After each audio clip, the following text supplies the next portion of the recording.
Alrighty, good evening, everybody. Hi, Lauren. How are you? Hello, I'm so good, excited to be here, and just honored and grateful.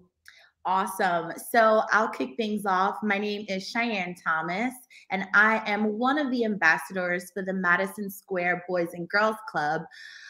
We are so excited for tonight's masterclass. I think we're very excited, mainly because of our guests that we have, but also because we're back with another masterclass, right? Lauren, we are so thankful to have you joining us this evening.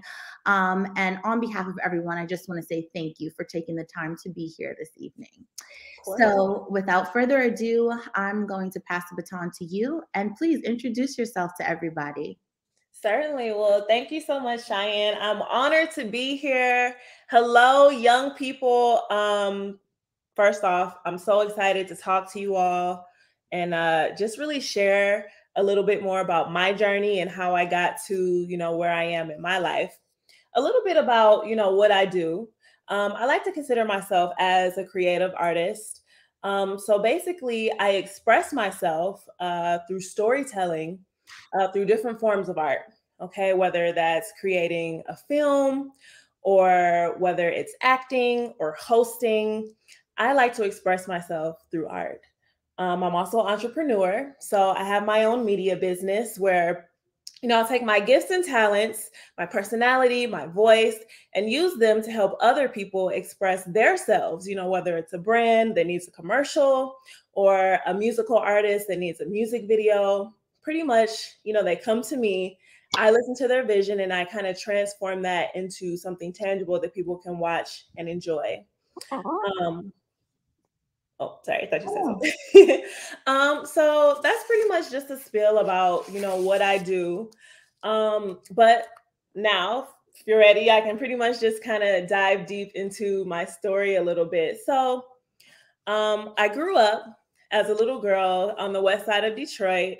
And I've always loved art, art and expressing myself creatively. Yes, we can put up the first picture there. That's me and all my personality. I've always had a lot of personality as a kid. I've always had a big voice. I've always loved kind of entertaining and performing. So, needless to say, it just kind of makes sense that I would kind of go into the career path that I am now. I think one thing about natural talent is that it's organic to you. And I think that with hosting and television and acting, I knew from a really early age that it's something that I want to do. But the difference between talent and skill is that skill is something that you kind of have to work on, right? You kind of have to sharpen your gifts and talents and practice at it every day. So even though, I had this big personality growing up in Detroit and doing things, running around, being loud, fake hosting my own shows with like a hairbrush in my room and singing and dancing. It was also a side of me that was really shy and awkward, still kind of shy and awkward. Um, and I guess that's where the skill part comes in. My mother was actually loving enough to begin to put me into programs to really sharpen my natural talents. So she would put me in radio programs. She would put me in programs to communicate better, theater, dance. And actually, one of the programs that she put me in as a young girl was the Boys and Girls Club in Detroit. So I was actually just like many of you all, attending the Boys and Girls Club. And, it was great. I got to learn a lot about myself, just about my personality, my voice, and who I wanted to be. So, got me a that's little yeah. So that's awesome. My question is, so being from Detroit and then being a part of all of those programs, like you said that you were naturally born with like a big personality and things like that. But Mhm. I guess my question is like, what would you say, like, how about folks, the young adults, young children, the youth in general, that are afraid to be or to act or to step out in their true selves? Like, what advice would you give to them, like how to be comfortable in all that they are? Absolutely. That's a great question. I think that comfortability with yourself comes from, really just learning more about who you are. Um, for me, like I said, it came through the theater programs because I got a chance to have somewhere to go where I can kind of play around and have fun and kind of, not be judged so much. Because I think so many of us are afraid to like be our loud selves, or, for me, I suffer from stage fright for a long time. It's like I would love to sing and dance, but something about getting up in front of people and doing that really made me nervous. So I think that comfortability comes from practice as well. If you know that you want to be a singer, go in your room if you can, go into the bathroom, close the door. Like I said, look, I had a hairbrush, you get a water bottle, sing your heart out. And I think the comfortability just comes from that, from practice, sharpening your skill. If you know that you want to be a dancer, you're a little shy, turn your music up at home if you can, dance your heart out. But that's how you get comfortable with yourself and what you want to do. If you want to be a writer, start journaling. Yeah, so those things really helped me to really just get confident in the things that I wanted to do just through practicing.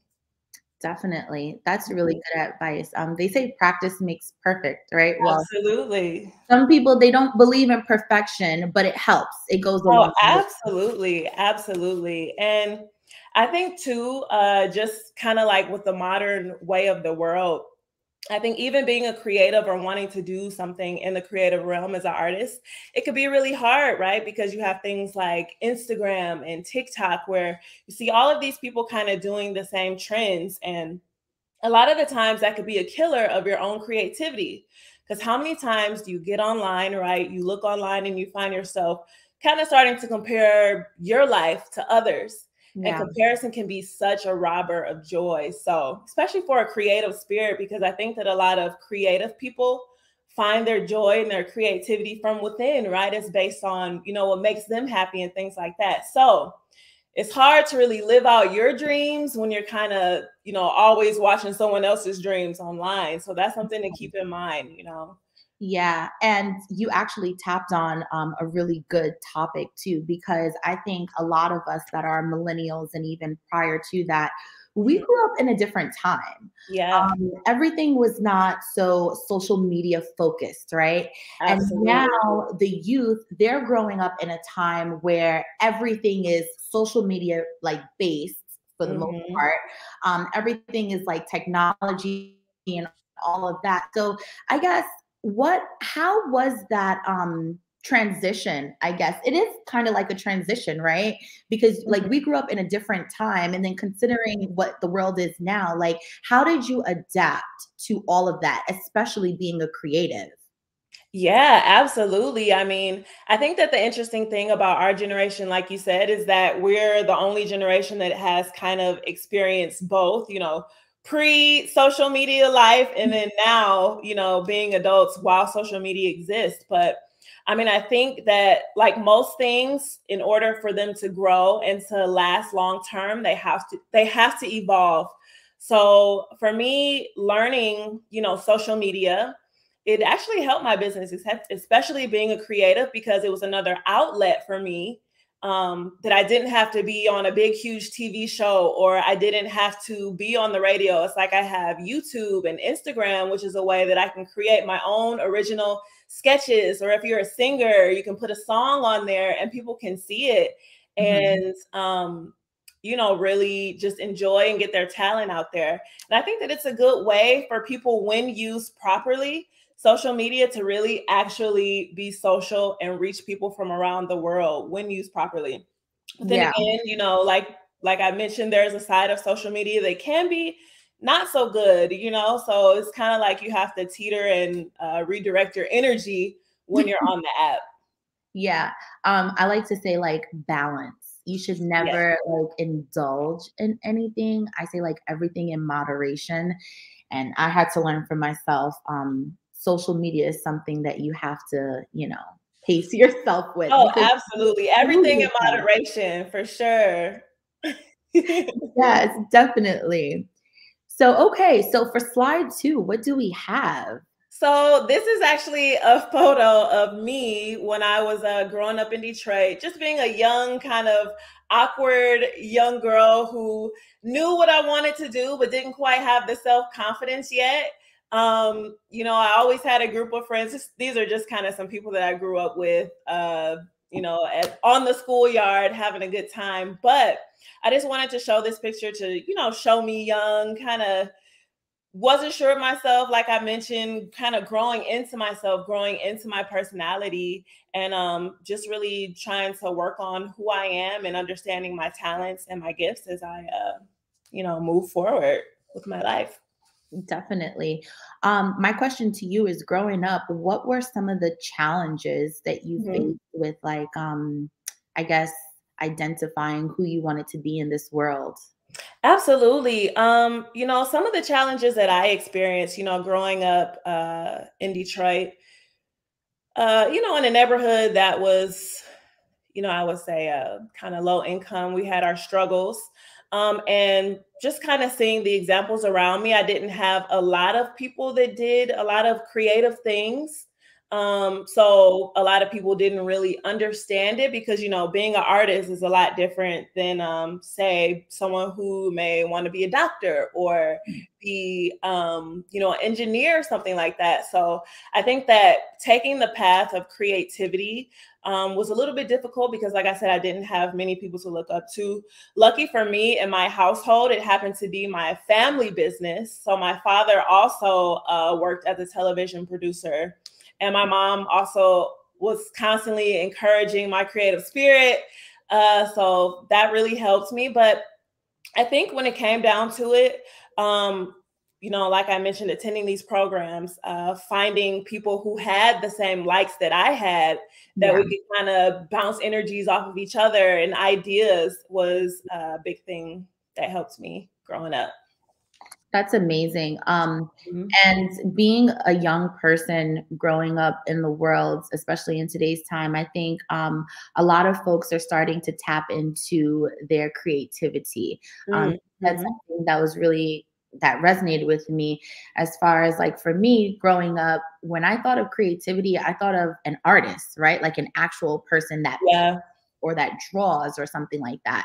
Mhm. But as I matured, I realized that there are so many different avenues when it comes to creativity. Oh yeah. And the older I became, I noticed, we have so much potential, but like you said, it's all about surrounding yourself with the right people to make Mhm. sure that they're able to help you unleash and unlock that creativity within you. Absolutely. And like you mentioned, I mean, like you said, when most people think of creativity, they think of an artist or something like that. But even if you're working a job, say in like an office, right? Sometimes Yeah. that takes creativity because you have to brainstorm ideas and think of new innovative ways to do something or to get something further. So creativity in general is just, we all have it, right? Yeah. We all have a creative side and aspect to ourselves. So I encourage everybody to go towards it. I encourage people to journal, to put their thoughts on paper, to take some time, get off the internet sometimes, young people. Pick up a book, read a book, draw some sketches in a notebook, listen to some music, close your eyes. What do you picture when you close your eyes and you listen to music? All of these different exercises to really help your brain and creativity kind of grow and foster can actually end up helping you in other areas that you don't even expect. Yeah, for sure. And you Mhm. just gave a lot of examples on how young people or people in general can unlock their creativity and expand their Mhm. creativity. But specifically for Lauren, Mhm. what are some of the strategies that you use to stay creative? Because you are a multifaceted Yes. creator. So what are some things that you like to do? Oh man, some things that I like to do to really help my creativity because it's hard. Like sometimes you get a creator's block, Yeah. writer's block, as they say, when you want to create, but nothing's really coming to you. You're having a hard time. So, some of the things that I do, for one, is that, like I just mentioned, I kind of turn off all the noise. The Yeah. noise meaning, social media, the television, hanging out with your friends sometimes. Sometimes it's nice to just sit in a nice quiet space. If you can, find a nice quiet space. Maybe even go to a library if you can, sit in a quiet corner and just take some time and be with yourself. I think that as a creative, when you're creating things and you're churning things out, like I mentioned before, it's best when it comes from the heart and it comes from within. So in order to do that, you kind of have to find a space within yourself that's calm and peaceful. I also really like to journal. So getting my thoughts down on paper, even if the thoughts aren't really even anything important, it's just what comes to my mind at the time. Like say if right now I was writing, hey, I'm sitting here at the desk talking to Cheyenne and the young people at the Boys and Girls Club. That's called a stream of consciousness, where you're just putting down your thoughts on paper. And that has been so therapeutic for me in so many different ways. One way, and really just getting my thoughts out. Because sometimes you just need to put it on paper and express it, because sometimes you don't know how to express it. So writing is a great tool to use to kind of get that creativity sparked up. Listening to music, believe it or not, putting on music always kind of sparks something creative in my mind, and it could even be instrumental music. Yeah. Some people can actually they hear colors, if that makes sense. Okay. So, if you listen to music, sometimes the music, if it's fast, it can make you think of a scene in your head, or if it's slow, maybe you get an image in your mind of something that comes to you to inspire you to write something or sing something or a dance piece that you want to do. So I think that using other art mediums to inspire is great. Sometimes I just like to go to the museum and walk around and look at other different pieces of art and get inspired. Oh, that's awesome. Lovely. I love that. Sometimes you have to do something different. Mm-hmm. Absolutely. So continuing with your lovely presentation, slide 3, more personality. Yes. So slide 3, coming up, my family did a lot of kind of like these talent shows, if you will, like family talent shows. So this was at one of our like family reunion type of things. And as you can see, I was Miss Personality here. I got another picture somewhere where I'm actually not Miss Personality, but this is just kind of to illustrate like me being young, taking a chance and stepping out and kind of coming out of my shyness to let my personality shine, if you will. One thing that I do want to mention when it comes to preparing yourself in your life for the opportunities that you want to achieve, your goals and things like that, it's so important to continue to sharpen your skills, guys. Practice, practice, practice, because when the opportunity actually does come, you want to be prepared, right? It doesn't make sense to pray for the rain when you don't have your buckets ready. Because there were many times in my life where I was getting frustrated because I felt that the pace of things weren't going right. Like, oh, I should be doing this. I should be doing that. I know I'm talented. You start to compare. I'm more talented than that person. How come they're doing, what I should be doing and I could do this and that? But the thing is that you really have to sharpen what you're doing so that when the opportunity comes, you'll be prepared. For example, I was on a show on Netflix called Love is Blind. And going on that show actually pretty much opened the world up to me. Mm-hmm. I had a blessed experience, and through that show, I got to meet a ton of people and gain supporters from all over the world who were more interested in learning about me and the things that I do. Prior to that show coming out, I had a really kind of dark time in my life. I didn't really know what direction I was going. Like I mentioned, the stuff that I wanted to do wasn't working. I had my media business. But I was kind of struggling a little bit. But regardless of that, I made sure that I continued to sharpen my skills, that I continued to learn more editing, that I continued to read more books about communicating and talking with people and interviewing, that I learned the best camera equipment to create things and to create art. So when the show turned around and it came out, that I was so sharp and focused and prepared that, based on the opportunities that I got from the show, I was so ready. Like, give me anything that you throw my way. I was ready because I sharpened, I practiced, I was focused. And that's what you have to do. Like, even though something may look like it's not gonna happen, like you're struggling, like it's so far away from your dreams and your goals, that just means that you have to keep pushing. If it's in your heart, if you know that that's what you're meant to do, you have to keep pushing. So I went off on a tangent, but no, but that was really, really good. And I think it's super important because I mean, you know, things take time. Yeah. And I feel like a lot of times we expect for things to happen on our own time. We make these plans and say, you know, this is what we want, this is when we want to achieve it by, these are the goals that we have, but it takes time and it's not necessarily going to happen when we expect for them to happen. Absolutely. So, you know, for sure. So yeah, I mean, that was great. And that is applicable for anyone of all ages, right? Because we all set goals for the most part, whether if it's work related or whatever. So absolutely. Yeah. And I just want to say too, you know, when you have a goal and once you reach it, you know, you feel like, oh yes, I did it. I finally made it. But truth be told, y'all, that's half the battle. Once you reach a goal, that's really when the hard work starts, right? Because it's one thing to wish and hope and pray that you could do something, but once you get there, you have to stay there, right? So that's why it's so important to keep sharpening yourselves, keep pushing yourselves, and yeah. Awesome.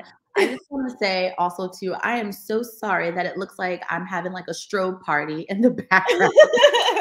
But the light is like on a sensor, so I am so sorry. Oh, so, continuing on with the journey of Lauren, what do we have here? Yeah, so this is actually a picture of me. I mentioned that my father was in the entertainment industry. So he was a writer of a magazine. He produced television shows. He worked for a network called BET for many years of his life. And so me just being a young girl, you know, hanging around that, seeing my father work with these big personalities, it really inspired me in things that I wanted to do, being able to go to his office and see these things. And, you know, it really just helped my mind to grow and me to visualize the things that I wanted to do as I got older. So this is actually a picture of me when I went to go visit him in his office, you know, being all sassy and stuff. That's me. I do have a question. So in this particular moment, if you can remember, how like what were some of the thoughts that went through your mind? Like, did you know at this moment, because your father, like you said, has been in the industry for quite some time, but for this moment in this picture, did you maybe know at this point that you definitely wanted to be in the entertainment industry? Like what were the thoughts? Yes, absolutely. I definitely did. You know, like I said, from a young age, I always knew that I wanted to use my voice and my personality somehow. Growing up, it was shows called All That. I know that's way, you know, I'm talking to a group of young people, so they're probably like, what's that? All That? I mean, now we have like Saturday Night Live, right? So sure you guys have heard of that. But I would see those type of shows and it just fit me so well. Like I love to do skits and sing and dance and that. So watching that as a young person, there was also a show called In Living Color that I used to watch. It really just, you know, some young people may know, I don't know, but it's just called In Living Color. And basically, you know, watching that, it just really inspired me. Like, man, so you mean I can use my crazy, quirky personality and, you know, make a living off of it and entertaining people and inspiring people and motivating them and making them laugh and bringing light to their life. And I think as a young girl, I knew that pretty early on, and I knew that that was what I wanted to do. Although I was shy and I had to battle that, like I said, I still kind of battle with the stage fright. I actually have a photo in the slideshow. I don't know if you need the numbers, but it was actually entitled, photo stage fright. Let's see. Do we know what slide number that is? I think it was number 4, maybe. Wait, which one are we on now? I don't know. It's not really that important, but it was just, that's me with Tina Turner. That was at one of my dad's, he used to have, conventions where we used to go, but that's me, you know, being awkward. Once again, growing up, I actually loved Tina Turner. It was a movie out, so I got a chance to, meet her, and I just told her that I love her and that I wanted to do this, and I brought my personality and stuff, even though I was awkward. And I remember that she told me, she looked down, she said, honey, you have a lot of personality, and one day you are going to be a star. So I never forgot that. So I hold that picture very close to my heart. Wow, that's amazing. Okay, so this is the picture I was talking about. Remember I told y'all about the awkwardness and the stage fright? Okay, this is once again one of those family times where, you had to go up and speak on the mic, and I was not here for it, guys. But that's the thing. You have to learn how to let your fears not control you. Just like, imagine if I would have been like, oh, I'm scared, I don't want to share my gifts and talents, I don't want to do that, I never would have been where I'm at now, right? So we have to learn how to push past the fears, because for me, my fear of not achieving my dreams, my fear of not, wanting to do what I currently do to help my family, to help others around me, to help myself, those fears are way larger than the fear of me being afraid to go up in front of, a group of people and share my natural talent. So I just say that to say that, if I can push past it, you guys too, because clearly I struggled with, being in front of people and talking. And now look at me now, I'm talking to you guys. So it's possible.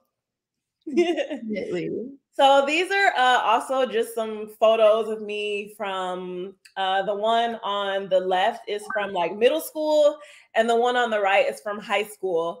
And basically I was just kind of taking this picture to show you guys that I really had a point in time when I was just trying to learn my way. I was, my day-to-day, I was trying to figure out what it is that I wanted to do with my life. In high school, I was able to join like theater club and radio club. So that really gave me an opportunity to kind of, be more confident in the things that I wanted to do and push past my fears. Awesome. This is actually so in high school, I started doing pageants because my mom thought that it was a good way for me to learn how to communicate better. Because one thing about what I do, because I also host television shows, I've done a show with like MTV, I've done some work with Ellen, of course, I've done some stuff with Netflix, and learning how to speak and communicate is so important in this field. One thing, because you always want to communicate how you're feeling, right, to other people, but you also want to be able to hold a conversation with someone so that they feel comfortable enough to communicate back with you. So during my time, doing pageants, I really learned a lot about myself and communication, and I was still awkward. That's all I just wanted to show the photo that always stayed with me, and I think that for me, with my awkwardness, because so many people are like, oh, I'm awkward, I'm shying away from it, I don't want to be this way, but, use me as an example, use Issa Rae as an example. Learning and discovering and loving who you are and your personalities, including your awkwardness, including your quirkiness, including the things that you feel like make you kind of not like the rest of the group stand out, right? Those are the things that you should own and love about yourself, because keep this in mind, young people. It is only one of you, okay? You are one of one. So the things that you have that other people don't have, those are great because they make you special and they make you, right? Nobody can be you like you can. So for me, growing up and being a personality and using my voice and even utilizing my awkwardness and being myself is amazing. I got a chance to really just own my personality, own who I am, and that's where my success came from. It didn't come from me trying to be like everyone else or hiding who I really am. My success came when I ran towards that awkwardness, because I'm sure that there are some of you that are watching like, I'm kind of awkward too. I can relate to her. And that's what it's all about. Being yourself, loving yourself, and letting your organic, true, authentic self be the star. That's what it's all about. Allowing your gift to make room for you. Yes, absolutely. This is a photo once I graduated high school, me and my parents. By this time, see, I had got fully comfortable with my personality, and my parents were like, oh, Lord, have mercy. She's so much. But I just wanted to include this photo because yeah, I was just happy that I was graduating. I just thought that my parents' response to my personality was kind of funny because, you know, growing up, they were like, okay, Lauren, okay, you know, you got a lot of personality, you got to let it out. And I just thought that this picture was a good illustration of me letting it out and then being like, okay. So yeah. So after I went to college and I actually majored in electronic media and film, and I minored in theater, then I started hosting radio. I started hosting events, and that's actually my brother in the photo. He DJs, so we've actually hosted a couple events together. But once again, I'm just showing this as an illustration of some of the stuff that I've done and in my life. I actually like to think of myself, this is my college graduation as well with some of my friends, as a Jill of all trades. It's funny because when I was younger, I always wanted to do all these multiple different things. I never really wanted to do one thing. Yeah. I wanted to dance, I wanted to sing, I wanted to act, I wanted to host. And I will always get told so many times, like, Lauren, you want to do so much. Like, you have to pick one thing to do and that's it. And I like to say, you know, when you shine a light on a diamond, it comes out of all the sides, right? Not just one. So that's how I think of myself. And it's so funny because now, fast forward to today, modern day, it's like you kind of have to know how to do everything, right? Yeah. For example, if you're on social media, if you have a business or something you're promoting, you have to know how to promote it. You have to know how to maybe take some pictures on your phone. You have to know how to communicate those things.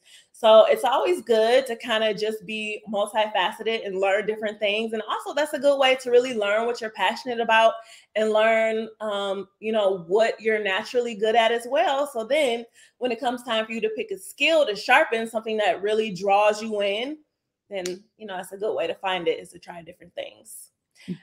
This is a photo of me in Atlanta with my camera. Around this time is when I really kind of started digging deep into my media business.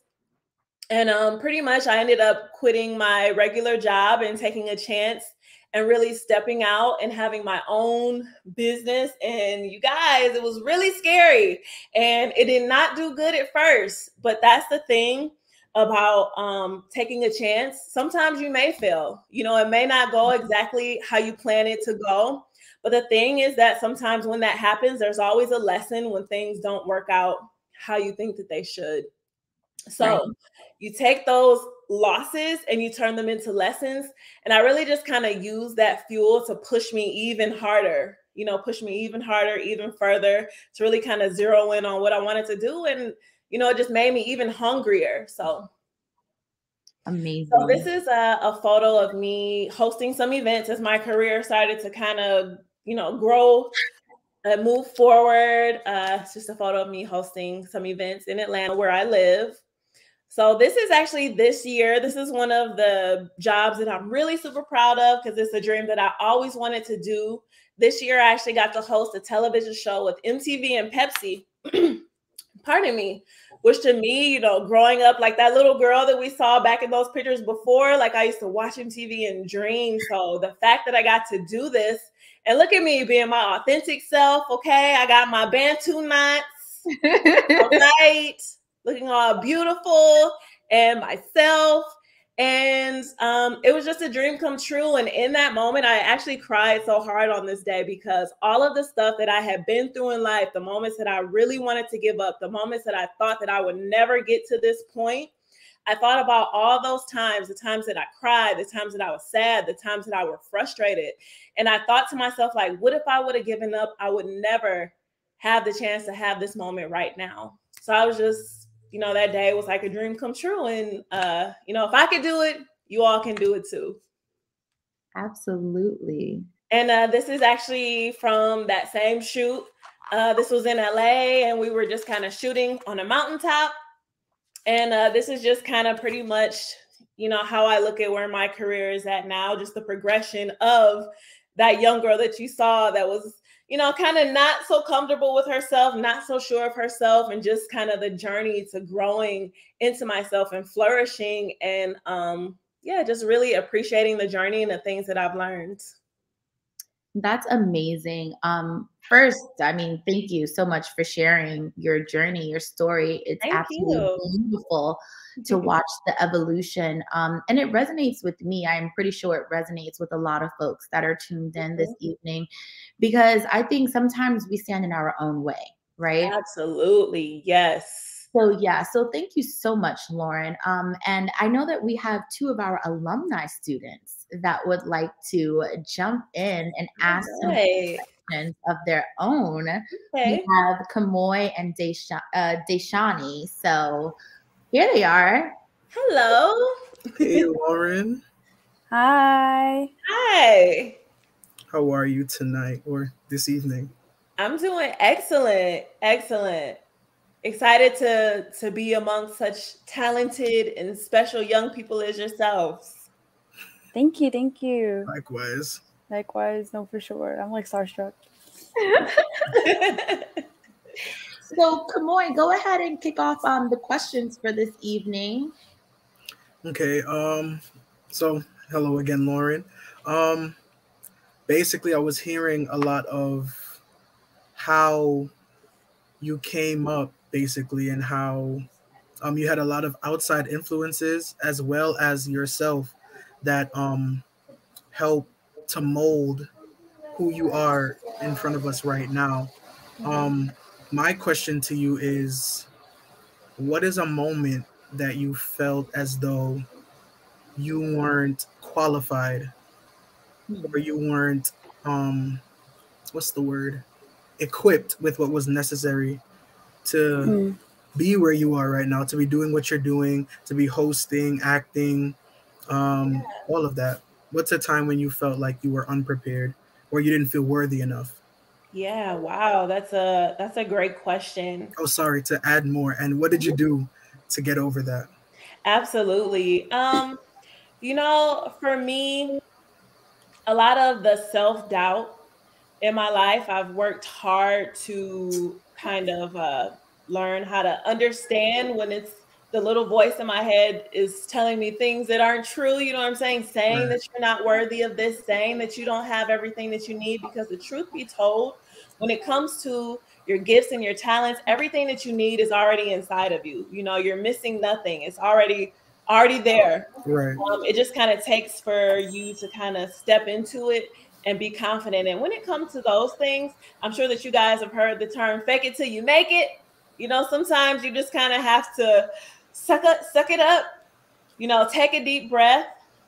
Remember your why. Remembering my why has always been important to me. Why do I want to do this? Why am I stepping into this audition right now? Why is it that I want to go and host this, to better my life, to better my family's life? And I think in those moments when I'm feeling self-doubt or that I'm not enough, I just remember why I'm doing it. I deserve to live out my dreams. I have everything that I need, that I'm equipped with to do it. So I think that just taking those times to kind of silence yourself, center yourself, and understanding why you're doing it definitely helped me a lot. Awesome. I understood that. Awesome. Great. Deshani, you can ask your question. Hi. So one of my questions is that I've noticed, I heard that you mentioned that your mom was like one of your biggest like managers. Was it, I guess whenever I hear people have like their moms as managers, it never really sounds good. It's like there's a momager that's only interested in like cares to do their child. So what was that experience like for you, like having your mom, like was like a best friend type of relationship that also benefited you like career wise? Like what was that like? Absolutely. So my mom, she wasn't really my manager, but she was definitely my mom in charge of my life as a young person. With that being said, she really just more so supported me in the things that I wanted to do.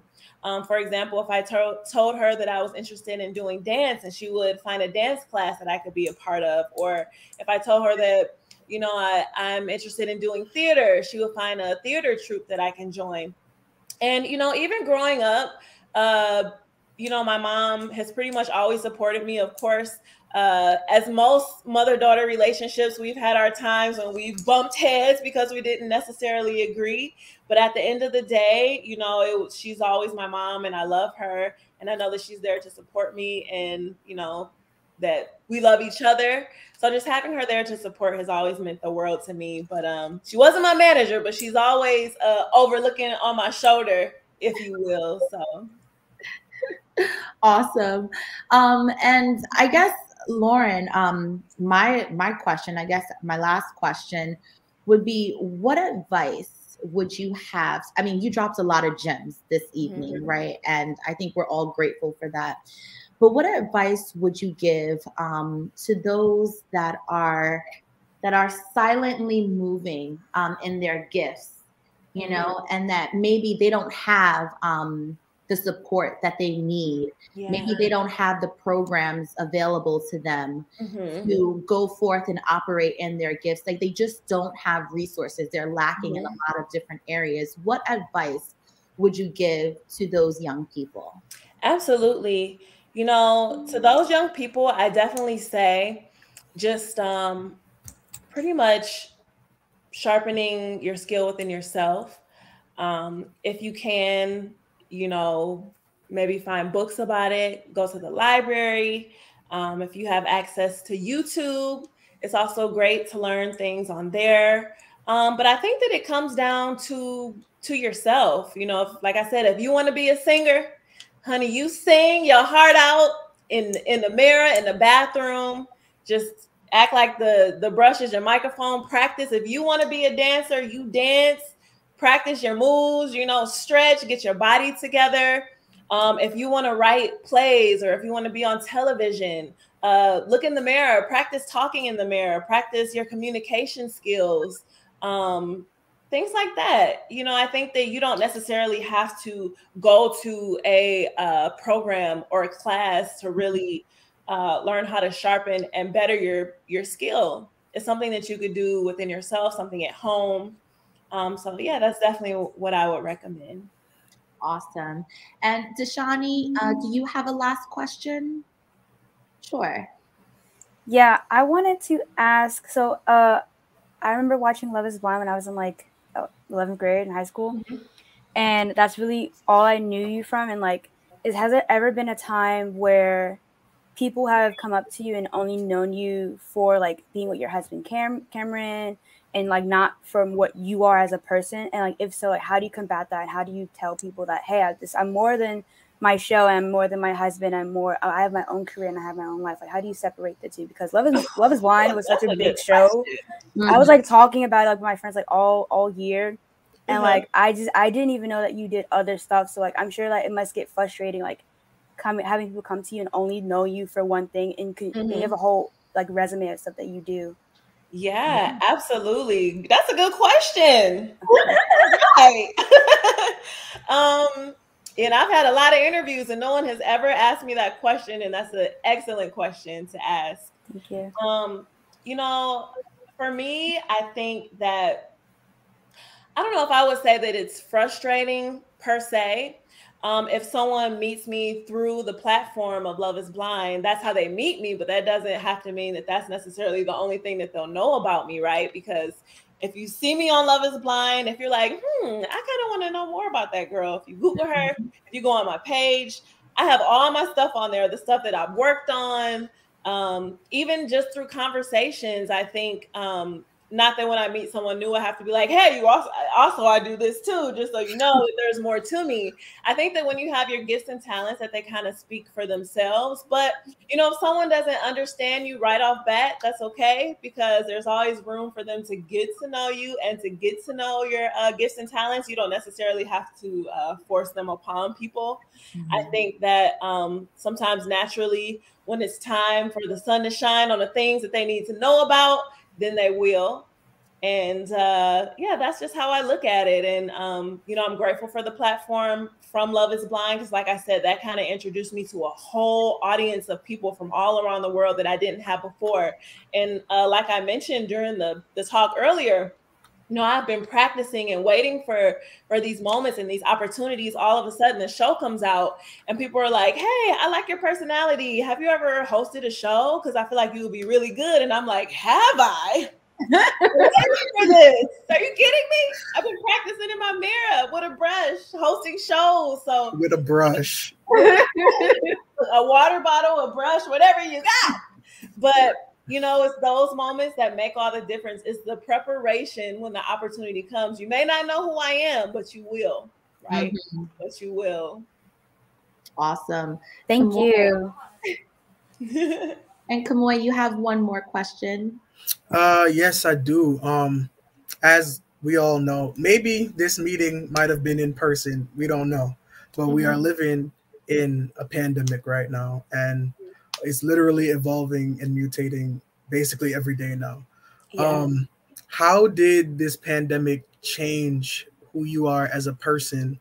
Whether it's physically, mentally, professionally, and not only the pandemic, but what happened during the pandemic. There was the Black Lives Matter movement that basically skyrocketed at one point last year. How did all of that affect who you are as a person up until now?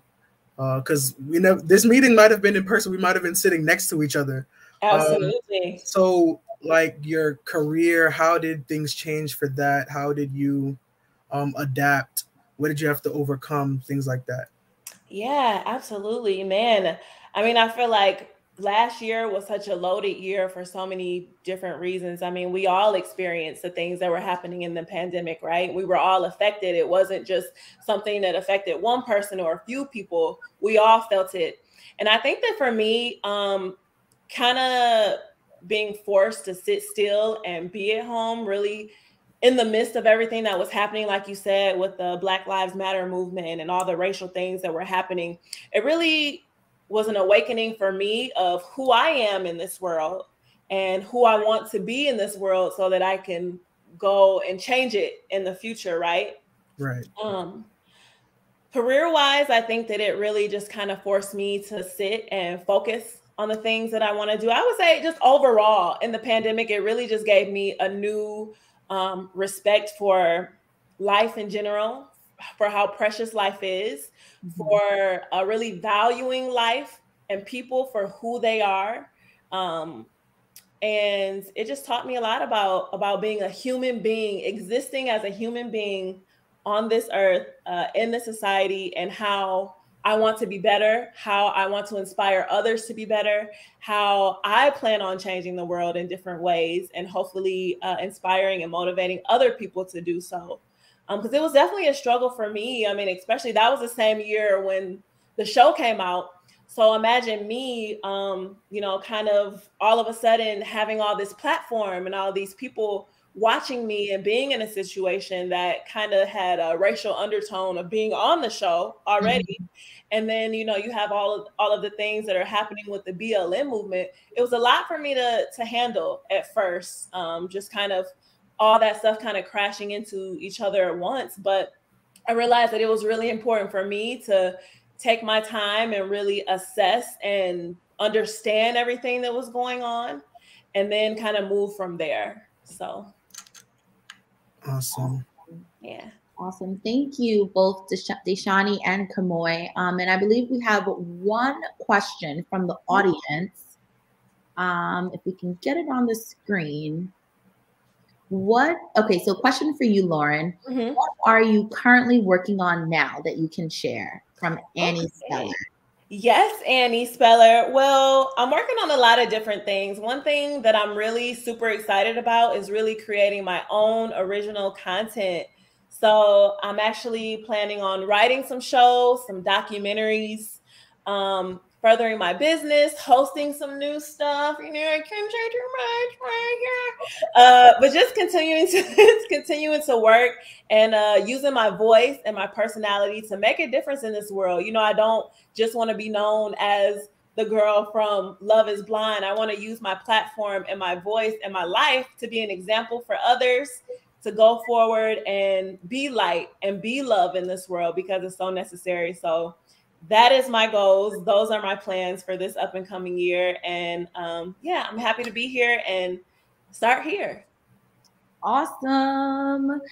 Thank you so much, Lauren. And in closing, I would like for you to please share how we all can keep up with you. Of course, your social media handles, all of that stuff, and any other fun things that you are currently working on that you are able to talk about. Absolutely. So you can keep up with me on my social media on Instagram, Twitter, and Facebook. My name is Need4L-Speed, Need4L-Speed. Also on YouTube, you can go there. You can watch all of the content that I've created, some fun stuff, some fun sketches, some kind of reality-based stuff too that I produced. My YouTube is Hanging with the Hamiltons. It's with my husband, Cameron, who is also on Love is Blind. So we just we create stuff together.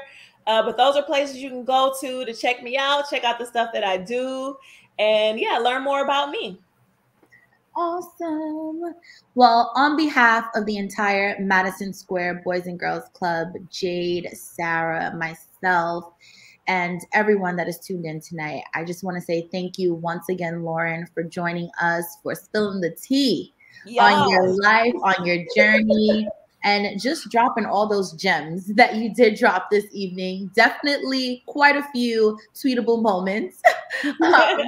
So thank you so very much. And I hope that we are able to do this again soon. Absolutely. Anytime. And once again, I just want to say to all you young people, just keep in mind that you are special. Your authentic self. You are enough.